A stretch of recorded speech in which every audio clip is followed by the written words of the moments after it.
Hello everyone, welcome to the session. My name is मेघना। I hope आप सभी बढ़िया होंगे और अब तो और भी अच्छे हो गए होंगे। जैसा कि आप सबको पता है, एसबीआई क्लर्क 2024 एंड 25 की नोटिफिकेशन रिलीज हो गई है।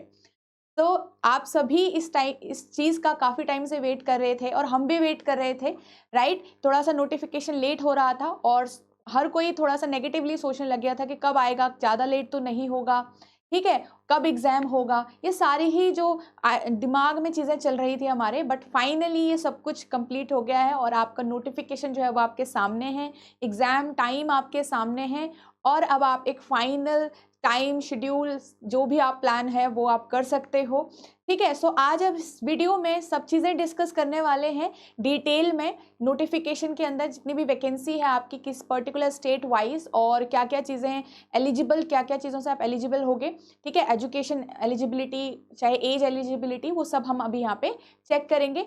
हम एग्जाम पैटर्न भी यहाँ पे डिस्कस करने वाले हैं and the syllabus also for prelims and mains, ठीक है। तो यहाँ पे हम सारी चीज़ें डिस्कस करेंगे। इंपॉर्टेंट रहने वाली है आपके लिए वीडियो और इन्फॉर्मेशन आपको ये सारी रहनी चाहिए एग्जाम देने से पहले। ओके, सो वीडियो को स्टार्ट से लेके एंड तक ज़रूर रहिएगा, देखिएगा। और यहाँ पे आपका जो भी आपको अगर प्रैक्टिस वगैरह है करनी है वो भी आप इस चैनल से कर सकते हो, ठीक है। तो आपको चैनल पे ऑलरेडी जो वीडियोस हैं, जो सेशंस हैं अवेलेबल होंगे, जो आपको एसबीआई क्लर्क के लिए भी काम आने वाले हैं, ठीक है। तो वो भी आप उनसे भी गो थ्रू एक बार कर सकते हो। ओके, तो चलिए, तो जैसा कि आप सबको पता है एसबीआई में पहले आपका प्रीलिम्स होगा, ठीक है, और उसके बाद मेंस होगा और मेंस के जो मार्क्स होंगे उसके अकॉर्डिंग आपकी फाइनल मेरिट लिस्ट प्रिपेयर होगी, ठीक है। तो एक दो सेक्शन है आपके, प्रीलिम्स एंड देन मेंस। तो ये दो एग्जाम है आपके इसमें, ठीक है। चलिए, अब अगर हम बात करें यहाँ पे इंपॉर्टेंट डेट्स की, तो आपका जो ऑनलाइन रजिस्ट्रेशन स्टार्ट हो रहा है वो आपका स्टार्ट होने वाला है 17 दिसंबर से और लास्ट डेट आपकी है 7 जनवरी, ठीक है। तो 17 दिसंबर से आपका स्टार्ट होगा फॉर्म फिलिंग और 7 जनवरी आपका लास्ट डेट है यहाँ पे। तो ये याद रख लीजिए और टाइम से पहले फॉर्म फिल कर लीजिएगा, लास्ट डे के वेट मत करिएगा, ठीक है, काफ़ी क्योंकि प्रॉब्लम्स आती है वहाँ पे, ठीक है। तो 7 जनवरी से पहले आपको फॉर्म फिल करना है। ओके, अब यहाँ पे अगर बात करें अब प्रीलिम्स और मेंस एग्जाम के टाइम की, बहुत इंपॉर्टेंट है, ठीक है। तो प्रीलिम्स का आपका जो टेंटेटिव मंथ है, टाइम है, हम बोले तो आपका फरवरी रहेगा, ठीक है। और आपका जो मेंस का टेंटेटिव टाइम है वो भी आपका मार्च एंड अप्रैल के बीच में है, ठीक है। तो अराउंड मार्च अप्रैल आपको, या मार्च लास्ट में आप देख सकते हो, या तो अप्रैल के फर्स्ट वीक में आपका एसबीआई जो क्लर्क है उसका मेंस का एग्जाम है। तो भाई अब आपको पता चल गया है, प्रीलिम्स आपका यहाँ पे है फरवरी के आसपास और आपका जो मेंस का एग्जाम है वो मार्च एंड अप्रैल के बीच में आप देख सकते हो, ठीक है। तो बिल्कुल रेडी रहिए। और यहाँ पे आपका थोड़ा लैंग्वेज का भी रहेगा तो उसको भी ध्यान रखना है, क्योंकि आपका जो वैकेंसीज हैं वो आपकी वैकेंसीज मतलब आपका स्टेट के अकॉर्डिंग है, ठीक है। तो उसमें आपको ध्यान रखना है। अगर हम यहाँ पे बात करें फॉर्म फी की, तो कितने का फॉर्म है आपका यहाँ पे, अगर आप general, OBC and EWS category से बिलोंग करते हैं तो आपका 750 का ये फॉर्म है, ठीक है। एंड अगर आप एससी, एसटी, पीडब्ल्यूडी और ये सारी कैटेगरी से बिलोंग करते हैं तो आपका निल है, मतलब जीरो फीस है। तो यहाँ पे आपको जीरो फीस देनी पड़ेगी। तो देख लीजिएगा आप कौन से कैटेगरी से बिलोंग करते हैं, उतने का आपका यहाँ पे ये फॉर्म फी है। ओके, चलिए, अगर हम यहाँ पे सैलरी की बात करें तो जो आपका बेसिक पे है जब आप एंटर करते हो, ठीक है, आप as a clerk, as a junior associate आप बैंक में एंटर करोगे तो आपका जो बेसिक पे होगा वो आपका ये होगा 26। और आपको दिख रहा होगा कि यहाँ पे बाकी का इंक्रीमेंट भी आपका इंक्लूड है। तो आप जब ये, तो आपका बेसिक पे है, फिर इसमें आपका कुछ अलाउंसेस भी ऐड होते हैं। तो अगर हम एक मोटा मोटा समझें तो आपका 40,000 से तो प्लस आपकी यहाँ पे सैलरी बनती है, अराउंड 46,000 आपका यहाँ पे सैलरी का आता है, ठीक है। तो आप देख सकते हो सैलरी भी अच्छा खासा है, अच्छी अपॉर्चुनिटी है, काफ़ी जो स्टूडेंट्स हैं वो उसके लिए प्रिपेयर कर रहे हैं और वेट भी कर रहे थे। तो अब इसको जाने मत दीजिए अपने हाथों से। और अभी भी अगर आप सीरियस नहीं थे एग्ज़ाम के लिए तो अब सीरियस हो जाइए, ठीक है। टाइम है, फरवरी तक आपका एग्ज़ाम है, तो एक सफिशिएंट अमाउंट ऑफ टाइम आपको मिल पाएगा यहाँ पे। ओके, चलिए, तो ये हो गया सैलरी वाला। तो अगर हम यहाँ पे बात करें वैकेंसीज़ की, ठीक है, तो ये आपकी रेगुलर वैकेंसीज़ हैं, ठीक है। यहाँ पे अगर हम ये टोटल वैकेंसीज़ की बात करें तो गुजरात में आपकी 1073, 1000 से ज़्यादा वैकेंसीज़ आपकी गुजरात में है, आंध्र प्रदेश में 50 है, कर्नाटका में 50 है, ठीक है। मध्य प्रदेश में आपका यहाँ पे 1000 वही 1300 के आसपास वैकेंसीज हैं। ठीक है। छत्तीसगढ़ में 483 वैकेंसीज हैं। उड़ीसा में आपकी 362, हरियाणा में 306। तो आप जिस भी स्टेट से बिलोंग करते हैं और जहाँ से आपको यहाँ पे लैंग्वेज का थोड़ा ध्यान देना पड़ेगा कि इस स्टेट में जो भी लैंग्वेज इंपॉर्टेंट है वो आपको आनी चाहिए। ठीक है। यहाँ पे JNK जम्मू एंड कश्मीर से आपका 141 वैकेंसीज हैं। 170 वैकेंसीज आपकी हिमाचल प्रदेश से है। चंडीगढ़ में आपकी 32 है। लद्दाख 32। पंजाब में आपकी 569 वैकेंसीज है। तमिलनाडु में आपकी 336 एंड पुडुचेरी में आपकी 4 वैकेंसी है। ठीक है। तो आप देख सकते हो जिस भी स्टेट से आप हो, आप अपनी वैकेंसीज को ध्यान में देखिएगा। ये वैकेंसी वो कैटेगरीज के हिसाब से है, मतलब रेगुलर वैकेंसीज होंगी और ये आपकी सारी कैटेगरीज है, मतलब टोटल वैकेंसीज हैं आपकी, not only for general. Okay. तो SC ST वगैरह सारा एडेड है यहाँ पे। अगर हम यहाँ पे बात करें तेलंगाना के आपके 342, राजस्थान 445 एंड वेस्ट बंगाल आपका काफ़ी ज़्यादा है यहाँ पे 1254 वैकेंसी है आपकी। अंडमान एंड निकोबार आइलैंड का 70, सिक्किम 56, उत्तर प्रदेश की भी काफ़ी अच्छी वैकेंसी 1800 के आसपास, मतलब अराउंड पूरा 1900 वैकेंसीज आपको यहाँ पे उत्तर प्रदेश की है। ठीक है। महाराष्ट्र आपकी 1163 वैकेंसीज हैं आपकी। ठीक है। तो काफ़ी स्टेट्स ऐसे भी हैं जिसमें 1000 से ज़्यादा वैकेंसीज हैं। ओके। तो गोवा की आपकी 20 वैकेंसीज हैं। दिल्ली 343, उत्तराखंड 316 वैकेंसीज हैं। अरुणाचल प्रदेश आपकी 66, असम की आपकी जो है 311 एंड मणिपुर 55 और मेघालय आपकी 85 वैकेंसी है। ठीक है। तो ये बाकी के कुछ स्टेट और हैं। मिजोरम 40, नागालैंड 70, त्रिपुरा 65, बिहार वाह ये आपका 1000 के आसपास, मतलब 1100 के आसपास आपकी वैकेंसीज है, इसमें भी 1000 से ज़्यादा है। झारखंड 676, केरला आपकी 426 एंड लक्षद्वीप आपका 2 वैकेंसी है। तो ये आपकी टोटल वैकेंसीज इतनी है। ओके। तो आप देख सकते हो ये अच्छा नंबर है हमारा। और देखो काफ़ी लोग अगर नेक्स्ट ईयर के लिए भी सोच रहे थे कि चलो अब इस साल हमारी प्रिपरेशन नहीं है, एटलीस्ट एक बार ज़रूर सोचिए, अच्छी वैकेंसी नंबर है और थोड़ा सा हार्ड वर्क कर लीजिए अब आप। ठीक है। अच्छी अपॉर्चुनिटी है आपके पास।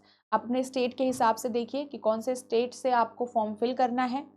ये ध्यान रखना है कि जिस भी आप स्टेट से फॉर्म फिल करोगे, you can see that there is no provision for inter circle transfer, inter state transfer. तो जिस भी स्टेट से आपने फिल कर दिया तो आपको वहीं पे पोस्टेड रहना पड़ता है और वहीं पे आपको काम करना पड़ेगा। उस सर्कल के इनसाइड, उस स्टेट के इनसाइड आपकी पोस्टिंग होती रहेगी। बट यहाँ पे इंटर सर्कल और इंटर स्टेट ट्रांसफर नहीं है। ठीक है। तो ये आपको ध्यान रखना है कि जहाँ से भी आप फिल करो वहाँ पे आपको प्लान करके चलना है। ओके। चलिए, तो ये इंपॉर्टेंट था। और वैकेंसीज हमने डिस्कस कर दी, फीस हमने डिस्कस कर दी। अब थोड़ा सा एज का देख लेते हैं कि अगर आप कौन सी एज कैटेगरी में लाइक करते हो। तो आपको 20 से नीचे नहीं होना चाहिए। तो ठीक है, जो मिनिमम एज है आपकी वो 20 है और मैक्सिमम एज आपकी 28 ईयर्स है यहाँ पर, अगर आप जनरल कैटेगरी से बिलोंग करते हो तो जनरल वालों के लिए है ये। ठीक है। तो मिनिमम 20 आपकी एज इसमें होनी चाहिए। ठीक है। अगर हम बात करें टाइम का तो आपका ये यहाँ पे 1/4/2024 तक का आपको ये दिख रहा है। ठीक है। और आप इससे पहले नहीं बॉर्न हुए होने चाहिए, जो आपको दिख रहा है 1996। ठीक है। तो 2024 में आपकी ये जो एज है ऐसा आपका 20 से ऊपर होनी चाहिए, आप मतलब 20 होनी चाहिए, 20 से ऊपर, और आप 20 के बीच में होनी चाहिए। ठीक है। तो this will be our minimum limit and this will be our maximum limit for general category. तो ठीक है, अगर आप इस एज कैटेगरी में लाइक करते हैं फॉर्म फिल करिए। अब अगर आपके यहाँ पे और कैटेगरी से आप बिलोंग करते हैं, ठीक है, अदर देन जनरल, तो आपको कुछ रिलैक्सेशन भी मिल रहा है। और ये रिलैक्सेशन आप देख सकते हो, SC ST के लिए 5 ईयर्स है, OBC के लिए 3 ईयर्स है। बाकी जो आपका यहाँ पे अगर PWD, अगर जनरल EWS हो आप तो 20 ईयर्स का है। अगर SC ST से बिलोंग करते हो 15 एंड अगर आप OBC बिलोंग करते हो 13। ठीक है। तो बाकी के लिए आपको यहाँ पे लिखा गया है। ठीक है। आप में से काफ़ी स्टूडेंट है जो डिफरेंट कैटेगरी से यहाँ पे बिलोंग करते हैं, तो you can see the age relaxation also. Okay. चलिए, तो ये आपका एज एलिजिबिलिटी हो गया। अब एजुकेशन का क्या है यहाँ पे, अगर आप ग्रेजुएट हो किसी भी डिसिप्लिन में, किसी भी इंस्टीट्यूट से, सॉरी यूनिवर्सिटी से, तो आप यहाँ पे एलिजिबल हो जाते हो एग्ज़ाम देने के लिए। ठीक है। और आप में से काफ़ी स्टूडेंट हैं जो ये भी पूछते हैं कि अगर मैं फाइनल ईयर में हूँ, थर्ड ईयर में हूँ अपने, या फाइनल ईयर में हूँ, तो क्या मैं एग्ज़ाम के लिए एलिजिबल हूँ या नहीं हूँ। देखो, आप फॉर्म तो फिल कर सकते हो, बट एक चीज़ आपको ध्यान में रखनी पड़ेगी। ठीक है। Who are in the final semester of their graduation, आप कर सकते हो अप्लाई, बट आपको एक चीज़ ध्यान में रखनी पड़ेगी, आपको प्रूफ प्रोड्यूस करना पड़ेगा कि भाई आप ये जो डेट आपको मिली है, ये जो 31 12 और 2024 मतलब 31/12/2024, ठीक है। ये 31 दिसंबर से पहले आप जो है वो पास हो चुके हो ग्रेजुएशन एग्जाम्स, ठीक है। जो आपका ग्रेजुएशन का एग्जाम होगा वो आप पास आउट हो चुके हो 31 दिसंबर 2024 से पहले, इसका आपको प्रूफ प्रोड्यूस करना पड़ेगा, ठीक है। आप वैसे फॉर्म फिल कर सकते हो, बट अगर आपके पास ये चीज़ आप इस मतलब ये आपका ठीक हो रहा है तो, ठीक है, ये कंडीशन अप्लाई हो रही है तो, ओके। तो ये आपको ध्यान देना है, ओके। वरना अगर आप किसी भी से यूनिवर्सिटी से ग्रेजुएशन किया है आपने किसी भी डिसिप्लिन में, यू आर एलिजिबल, ओके। चलिए अब यहाँ पे अगर हम बात करें कि आप जो आपका एग्जाम है उसमें आपका किस तरीके से सिलेक्शन होगा, जैसे मैंने आपको बताया प्रीलिम्स है, ठीक है, और उसके बाद आपका एक मेंस का एग्जाम होगा, ठीक है। जो प्रीलिम्स है वो आपका क्वालिफाइंग होगा, तो वहाँ पे आपका कोई मार्क्स आगे के लिए ऐड नहीं होता है, बट येस आपको एक मिनिमम कट ऑफ क्लियर करनी पड़ती है, तभी जाके आप शॉर्टलिस्ट होते हो मेंस के एग्जाम के लिए, ओके। तो यहाँ पे आपके पास जो मेंस का एग्जाम है उसके जो मार्क्स हैं वो आपके फाइनल लिस्ट में ऐड किए जाएंगे, और जो भी आप स्टूडेंट्स यहाँ पे फाइनल लिस्ट मतलब जो मेंस वाला हो जाएगा उसके बाद, ठीक है, यहाँ पे जो एग्जाम होगा आपका लोकल टेस्ट वाला, लोकल लैंग्वेज टेस्ट वाला, वो आपका होगा, ठीक है। तो क्वालिफाइंग होगा वो टेस्ट भी आपका, ऐसा कुछ स्कोर वगैरह ऐड नहीं होगा, but yes you have to qualify that, ठीक है, ओके। तो यहाँ पे आपने जो भी एप्लीकेशन में अपना एलिजिबिलिटी एजुकेशन वगैरह का जो भी आपने प्रूफ वहाँ पे जो भी डिटेल्स लिखी हुई हैं उसका आपको प्रूफ यहाँ पे वेरीफाई करने के लिए लाना पड़ेगा फाइनल टाइम में, ओके। सो ये सारी चीज़ें हैं प्री मेंस, और फिर अगर लोकल लैंग्वेज के लिए आप एलिजिबल हो तो वहाँ पे आप फिर वो टेस्ट देते हो। वरना और चीज़ भी है एक आपका, यहाँ पे काफ़ी स्टूडेंट्स होते हैं जिन्होंने 10th एंड 12th में वो लैंग्वेज रीड पढ़ी होती है, मतलब, ठीक है। तो अगर आपने यहाँ पे देखिए, अगर आपने 10th एंड 12th में, ठीक है, और वो जो आप क्वालिफाई हो चुके हो सिलेक्शन के लिए, फाइनल सिलेक्शन के लिए, अगर आपने 10th एंड 12th में वो लैंग्वेज पढ़ी हुई है, अगर आपके, क्योंकि आप एविडेंस शो करोगे मार्कशीट वाला, ठीक है, अगर आपने वो स्पेसिफाइड ऑप्टेड लोकल लैंग्वेज जहाँ भी स्टेट से, जिस भी स्टेट से आपने फिल किया है ना, वो प्रोड्यूस कर देते हो कि आपने 10th एंड 12th में वो पढ़ा है, तो तब आपको कोई लोकल लैंग्वेज टेस्ट नहीं देना है, ठीक है। तब आपको कोई भी लैंग्वेज टेस्ट नहीं देना है, ठीक है। बट अगर आप नहीं करते तो आपको तब वहाँ पे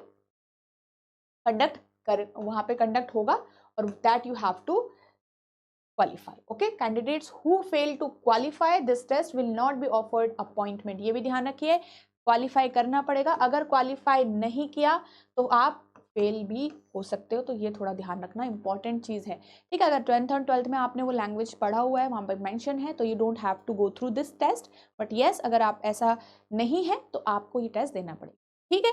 चलिए, तो ये आपके पास एक इम्पॉर्टेंट नोट है। एंड अगर आप एग्जाम देने जा रहे हैं, ठीक है, इसके बाद हम ये भी डिस्कस कर लेंगे कि क्या क्या हमारे पास एग्जाम पैटर्न रहता है, एंड देन हम सिलेबस भी यहाँ पे डिस्कस करेंगे, ओके।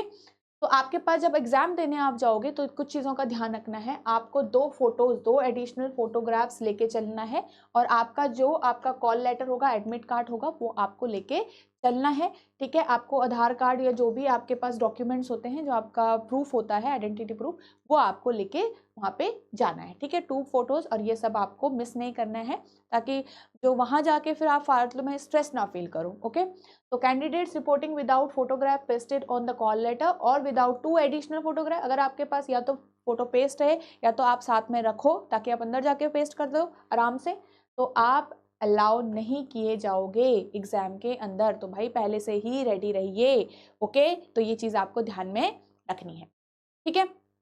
बात करते हैं प्रीलिम्स में हमारा क्या क्या पैटर्न रहता है, क्या क्या आपके पास चीज़ें रहती है। तो न्यूमेरिकल एबिलिटी, रीजनिंग और इंग्लिश, तो 3 चीज़ें हैं मोटा मोटा, न्यूमेरिकल एबिलिटी, इंग्लिश और रीजनिंग का। आपका रीजनिंग का इसमें 35 क्वेश्चंस हैं, मैथ्स के 35 क्वेश्चंस हैं, और यहाँ पे इंग्लिश के भी आपके 30 क्वेश्चंस हैं। 35 आपके इसके मार्क्स हो गए, रीजनिंग के 35 और इंग्लिश के आपके 30, मतलब हर एक क्वेश्चन आपका 1 मार्क्स का है। नेगेटिव मार्किंग भी है आपकी इसमें 1/4, मतलब 0.25 आपकी नेगेटिव मार्किंग है हर एक करेक्ट क्वेश्चन का, मतलब अगर आपने वो रॉन्ग कर दिया तो करेक्ट क्वेश्चन में से 0.25 डिक्रीज हो जाएगा, ओके। तो आपको एक्यूरेसी का ध्यान रखना है, ठीक है। तो पूरा टोटल 100 मार्क्स का पेपर है, 100 क्वेश्चंस हैं, और यहाँ पे 1 घंटे का मतलब 60 मिनट्स का आपका ये पेपर है। हर एक सेक्शन के लिए आपको 20-20 मिनट का टाइम दिया जाएगा। इंग्लिश के लिए 20, मैथ्स के लिए 20 और आपका रीजनिंग के वाला भी 20 है, ठीक है। तो ये हर एक उसके लिए आपको यहाँ पे टाइम दिया जाएगा। अब ये अगर हमारा जो मेंस का देखें तो ये मेंस का पैटर्न है आपका रीजनिंग एंड कंप्यूटर एप्टीट्यूड। तो मेनली यहाँ पे रीजनिंग का ही आपका आता है, ऐसे कंप्यूटर के अलग से आपको ऐसा नहीं है कि सिलेबस कवर करना है या कुछ। तो आपका यहाँ पे 50 क्वेश्चन है 60 मार्क्स के, ओके। क्वांटिटेटिव एप्टीट्यूड है 50 क्वेश्चंस हैं 50 मार्क्स के हैं। अगर हम फाइनेंशियल अवेयरनेस और जनरल अवेयरनेस की बात करें 50 क्वेश्चंस हैं हमारे, 50 मार्क्स हैं, इंपॉर्टेंट है। इंग्लिश लैंग्वेज 40 क्वेश्चंस 40 मार्क्स है आपके पास, ठीक है। तो रीजनिंग का आपका 50 का 50 60 मार्क्स, बाकी सारे जो है वो 50-50 और 40 मार्क्स का इंग्लिश हो गया, उतने ही मार्क्स भी उसमें अलॉट किए गए हैं, ठीक है। तो यहाँ पे आपके पास जो टोटल क्वेश्चंस है 190 हो गए, और यहाँ पे आपके पास अगर टोटल हम मार्क्स देखें तो 200 हो गए। जो रीजनिंग है उसमें आपका एक्स्ट्रा मार्क्स है, इसका मतलब कुछ क्वेश्चंस एक से ज़्यादा मार्क्स के भी होने वाले हैं, ठीक है। चलिए, तो यहाँ पे आपको सेक्शनल टाइमिंग मिलने वाली है। पहले वाले में भी हमने प्रीलिम्स में देखा सेक्शनल टाइमिंग है आपकी, यहाँ पे हमने देखा सेक्शनल टाइमिंग है आपकी, ठीक है। तो 45 मिनट्स आपको रीजनिंग के लिए मिल जाएगा, 45 मिनट्स आपको क्वांट्स के लिए भी मिल जाएगा, और 35 मिनट्स आपको जनरल अवेयरनेस के लिए मिल जाएगा, 35 मिनट्स आपको इंग्लिश के लिए मिल जाएगा।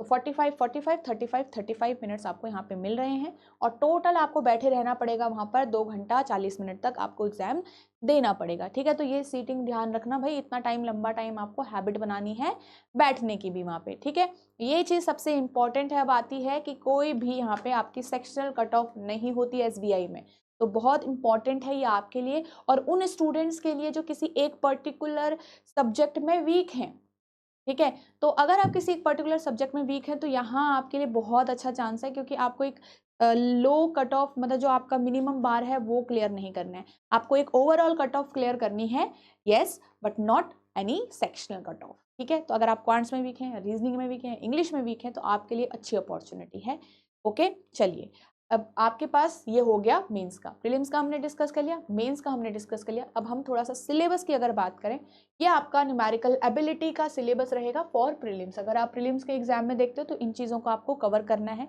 आपका स्पीड टेस्ट होता है, स्पीड जो आपके क्वेश्चंस होते हैं, ठीक है।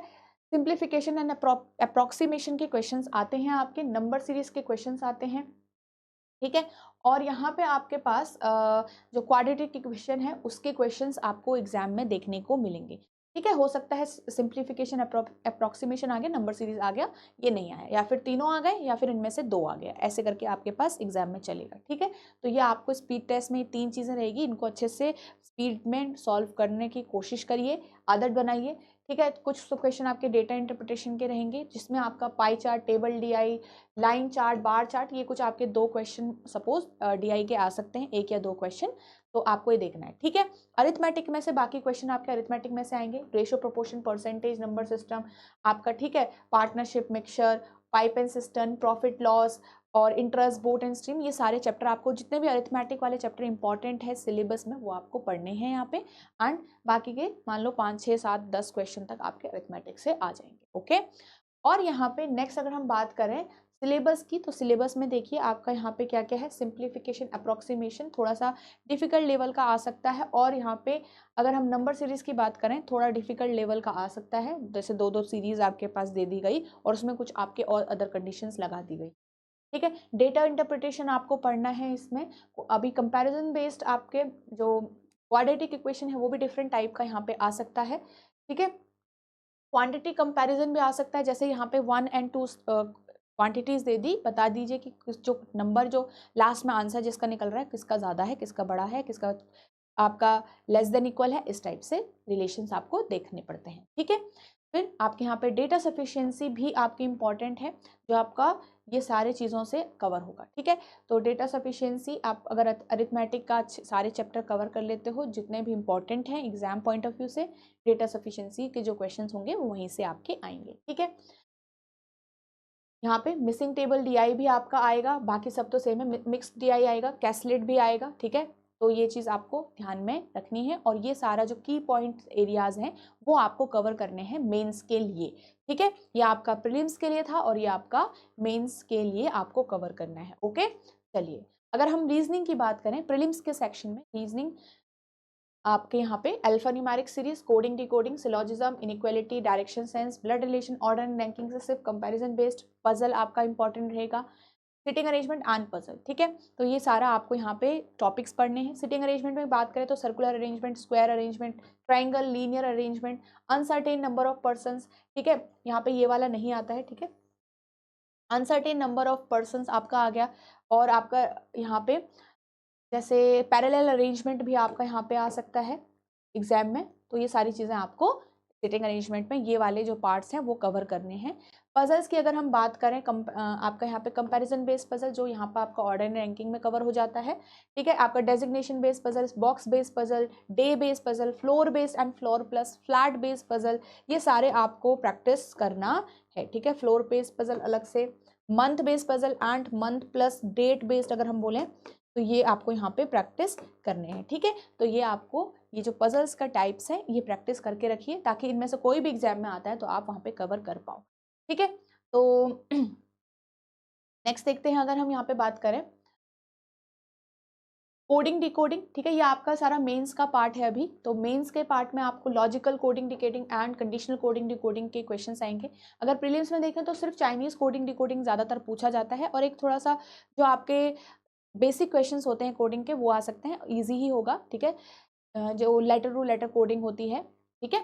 चलिए, तो यहाँ पे हमारे पास मशीन इनपुट आउटपुट से क्वेश्चन आ सकता है, और यहाँ पे सिलॉजिज्म में कोडेड सिलॉजिज्म, रिवर्स सिलॉजिज्म और नॉर्मल जो सिलॉजिज्म है थोड़ा डिफिकल्ट लेवल में पूछे जा सकते हैं एग्जाम में, ठीक है। Inequality, reverse inequality and coded inequality, then blood relation में आपको ये सारी चीज़ें देखनी है, थोड़ा सा शॉर्ट पजल्स आ सकती हैं आपकी blood relation based, coded blood relation, coded direction sense, very very important, ठीक है। एंड यहाँ पे कंपैरिजन बेस्ड पजल थोड़ा हायर लेवल में आ सकता है एग्जाम में। अगर हम सीटिंग अरेंजमेंट पजल की बात करें, very very important topics for mains examination. तो जितने भी पहले आपने प्रीलिम्स में कवर किया, अब उसका अप लेवल करके मॉडरेट से हाई लेवल तक, थोड़ा मॉडरेट से ऊपर जाना है आपको, और यहाँ पे ये सारे जो टाइप्स हैं वो आपको कवर करने हैं एग्जाम के लिए, ठीक है। अब यहाँ पे हम बात करें पजल्स की, तो पजल्स में भी ये जो सारी चीज़ें हैं ये आपको थोड़ा हाई लेवल अप लेवल करके करना है यहाँ पे कवर सारे पजल्स को भी, ठीक है। थोड़ा सा क्रिटिकल रीजनिंग से भी आपके क्वेश्चंस आ सकते हैं। So if you are sure कि आप इसमें अच्छे हो, आप 90%, 95%, 80, मोर देन 80% अगर आप श्योर रहते हो क्वेश्चंस में और सही करते हो, एक्यूरेसी ठीक है आपकी, तो जाके इसके क्वेश्चंस को अटेम्प्ट करिएगा, बाकी तो वरना बाकी क्वेश्चंस भी हैं उनको आप पहले देखिए, ठीक है। तो ये आपका रहता है मेंस का सिलेबस। और अगर हम इंग्लिश की बात करें प्रीलिम्स के लिए, तो इंग्लिश में ये सारी चीज़ें आपको देखनी है। एग्जाम में आपका एरर डिटेक्शन के क्वेश्चन आ गए 4 to 5 क्वेश्चन, फिलअप के क्वेश्चन आ गए 4 to 5 क्वेश्चन, ठीक है। आपका यहाँ पे रीडिंग कॉम्प्रिहेंशन आ गया एक पूरा, ठीक है। उसके बाद आपका पैराग्राम्पल्स आ सकते हैं एग्जाम में, स्पॉटिंग एरर आ सकता है, ठीक है। और यहाँ पे आपका सेंटेंस रीअरेंजमेंट आ सकता है। अगर हम बात करें वर्ड स्वैप आप आ सकता है, वर्ड रीअरेंजमेंट आपके आ सकते हैं। तो ये कुछ क्वेश्चन हैं इंपॉर्टेंट हैं आपके लिए एग्जाम में, ओके। क्लोज टेस्ट हो सकता है, आ सकता है, ठीक है। तो ये कुछ चीज़ें हैं जो आपको एग्जाम के लिए पढ़ना है अगर हम प्रीलिम्स की बात कर रहे हैं। तो मेंस के लिए सारी चीज़ें रहेगी, सारी चीज़ें आपको अच्छे से कवर करनी है, और जो रीडिंग जो पैसेज भी आएंगे वो थोड़ा सा अच्छे लेवल के होंगे, तो उनको भी अच्छे से आपको कवर करना है यहाँ पर, ओके। तो ये सारी चीज़ें हैं आपको ये मेंस के लिए कवर करना है। ये हमारा हो गया सिलेबस वाला पार्ट, ओके। चलिए, तो नेक्स्ट अगर हम बात करें यहाँ पे जनरल अवेयरनेस का, तो ये सारे पार्ट्स होते हैं आपको जनरल अवेयरनेस में थोड़ा करंट न्यूज़ और बाकी जो बेसिक आपका स्टैटिक हो गया चीज़ों के बारे में, तो सारा ही आपको यहाँ पे कवर करना है, ठीक है। और आपका, ठीक है। तो आई होप आपको ये सारी चीज़ें समझ में आ गई होगी, ये इन्फॉर्मेशन आपके काम आएगी। देखो, हमने अभी यहाँ पे सारी चीज़ डिस्कस कर ली, आपको एक तरीके से प्रॉपर इन्फॉर्मेशन मिल चुकी है कि क्या क्या आपके लिए इंपॉर्टेंट है, क्या वैकेंसी है आपकी स्टेट की, और क्या फीस है, क्या सैलरी आप एक्सपेक्ट कर सकते हो, ठीक है। और आपके इंपॉर्टेंट एग्जाम डेट्स क्या हैं, पैटर्न क्या है, ये सब हमने देख लिया। और अब ऐसा अब आपका काम क्या है यहाँ से, अब आपका काम क्या है, अब आपको फटाफट से अपना स्ट्रेटेजी प्रिपेयर करना है, प्लान प्रिपेयर करना है, और अपना जितने भी सब्जेक्ट्स हैं, ठीक है, अगर आप पहले से प्रिपेयर कर रहे हैं तो बहुत अच्छी बात है, आप प्रैक्टिस करते रहिए, प्रैक्टिस में बीच में मतलब गैप मत लाइएगा, कंसिस्टेंट रहिए, सो दैट कि आपकी स्पीड मेंटेन रहे, बिकॉज प्रीलिम्स में स्पीड बहुत काम आने वाली है आपकी, ओके, और ताकि आप एक जो ओवरऑल कट ऑफ है वो क्लियर कर पाओ आप लोग, ठीक है। जो आपका फाइनल होगा वो आपका जो मेंस में मार्क्स आएंगे उसके हिसाब से आपकी फाइनल लिस्ट प्रिपेयर होगी, ठीक है। और उसके बाद फिर लोकल लैंग्वेज के अगर आप देना है तो आप दोगे, वरना अगर 10th एंड 12th में आपका वो लैंग्वेज का है तो इट्स ओके देन, ओके। तो ये चीज़ ध्यान रखिएगा। एंड नाउ एवरीवन, अब आपको पता है कि आपको प्रैक्टिस करनी है, आपको टेस्ट देने हैं। So here we have test also. अभी ये SBI PO का है, but we are soon going to release the test series of SBI clerk plus PO also, ठीक है। हम कॉम्बो आपको मतलब लॉन्च करने वाले हैं जल्द ही। तो आपको 20 दिसंबर के बाद आपको टेस्ट सीरीज भी अवेलेबल हो जाएगी SBI क्लर्क के लिए भी, ठीक है। सो रेडी रहिएगा। इसी तरीके से आपको उसके डिलीवरेबल्स भी मिल जाएंगे, उसमें भी आपके पास चैप्टर वाइज टेस्ट ज़रूर होगा और सेक्शनल टेस्ट होंगे आपके रीजनिंग का रीजनिंग का, क्वांट्स का और इंग्लिश का आपका, ठीक है। करंट अफेयर टेस्ट भी आपके उसमें अवेलेबल होंगे and full length mock test भी आपके अवेलेबल होंगे उस टेस्ट सीरीज के अंदर जो आपका इसके बाद लॉन्च होने वाली है। प्रीलिम्स एंड मेंस दोनों के लिए आपका रहेगा, ठीक है। तो एक ही के लिए कवर नहीं हो रहा है, दोनों के लिए आपका कवर रहेगा उसमें, ओके। तो ये सारी चीज़ें आपकी रहने वाली है। अगर मैं आपको वेबसाइट पे दिखाऊं तो आप यहाँ पे देख सकते हो, ठीक है। अगर आप एडुटैप वहाँ पे सर्च करोगे, ठीक है, edutap.in, वहाँ पे आपको ओपन होगा तो आपको चूज करना है SBI कोर्सेज, ठीक है। SBI कोर्सेज में आपको ये ऐसे करके ओपन होगा। अभी जैसे यहाँ पे SBI PO के लिए आपको दिख रहा है, तो SBI क्लर्क के लिए भी आपको ऐसे ही शो होगा यहीं पे इसी पेज में। ऐसे करके आप जब नीचे देखोगे, आप you have to scroll down, ठीक है। स्क्रॉल डाउन करोगे तो आपको इस तरीके से वो आपके पास वो वाली टेस्ट सीरीज भी सामने पे दिख जाएगी। तो कब से दिखेगी? आफ्टर 20 दिसंबर, तो थोड़ा सा वेट करने का ज़रूरत है एंड देन आपके पास वो टेस्ट सीरीज हो जाएगी, ठीक है। और आप में से जो भी स्टूडेंट्स आप इंटरेस्टेड होंगे तो आप उन टेस्ट सीरीज को ले सकते हो, ठीक है, और फिर साथ में प्रैक्टिस कर सकते हो। Because practice from test will be important, because आप खुद को एनालाइज कर पाते हो कितनी आपको और पढ़ने की ज़रूरत है, कहाँ स्ट्रॉन्ग हो कहाँ वीक हो। वो सारा ही काम आता है आपका मेंस के एग्जाम में, जब मतलब जो आपका रियल एग्जामिनेशन डे होता है, ठीक है। चलिए, तो इसमें आपका सेम वही chapter wise full length test, solve PYQs भी आपके अवेलेबल होंगे उसमें, तो सारी चीज़ें आपको मिल जाएगी, ओके। चलिए, तो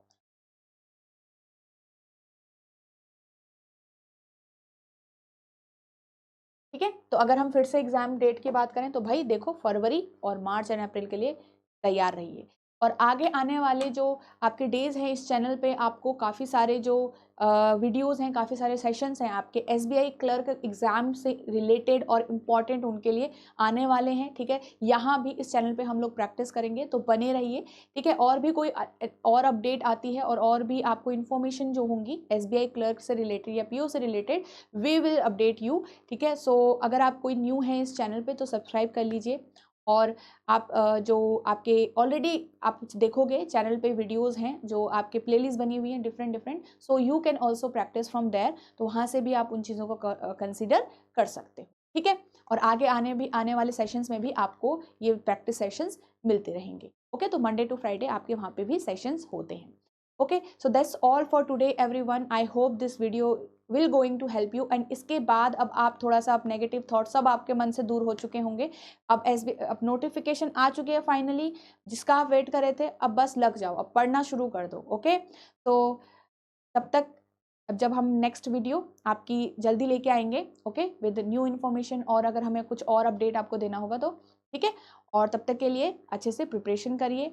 have a nice day everyone and all the best for your preparation.